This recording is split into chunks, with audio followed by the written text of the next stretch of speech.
Salut, c'est Trado. Voilà mon commentaire pour l'indice parisien, la séance de demain, jeudi 3 décembre. Bon, personnellement, mon trade s'est pas très bien passé aujourd'hui puisque j'avais décidé de shorter la M20. Là, on clôture un petit peu au-dessus, donc j'ai débouclé ma position. Bon, c'est la preuve que l'échec fait partie du quotidien du trader.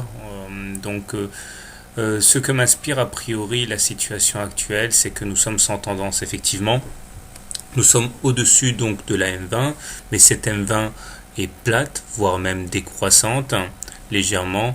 Donc, au regard de certains systèmes de trading, on est tout simplement sans tendance.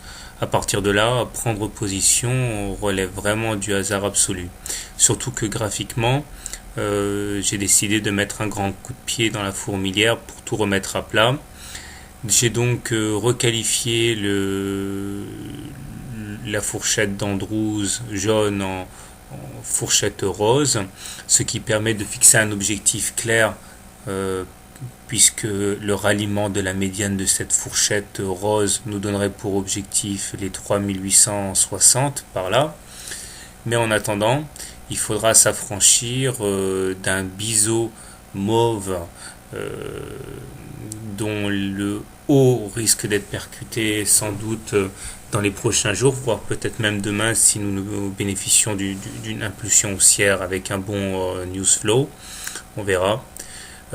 Parallèlement, les indicateurs techniques sont de mieux en mieux orientés puisque le stochastique aligne une nouvelle séance au-dessus de son signal. Le momentum croît mais n'arrive pas à s'affranchir de son niveau de neutralité, tandis que le MACD aussi commence à aligner des séances de hausse, mais il reste désespérément sous son signal et sous zéro. Autrement dit, c'est vraiment très mitigé. Alors personnellement, je ne ferai rien demain parce que je viens de le dire, j'ai pas de direction claire.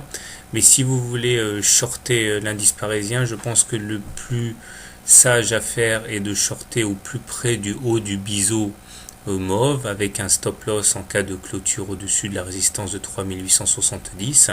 L'objectif étant naturellement d'aller retourner chercher le bas du biseau mauve.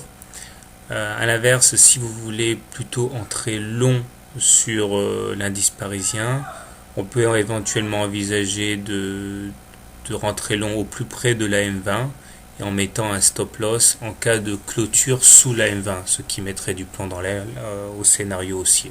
Voilà, donc comme je l'ai dit, moi demain je ne traderai pas le CAC, je vais plutôt aller trader autre chose puisque la lecture sera sûrement plus aisée que sur l'indice parisien. Voilà, je vous souhaite une bonne soirée et de bons trades. Au revoir.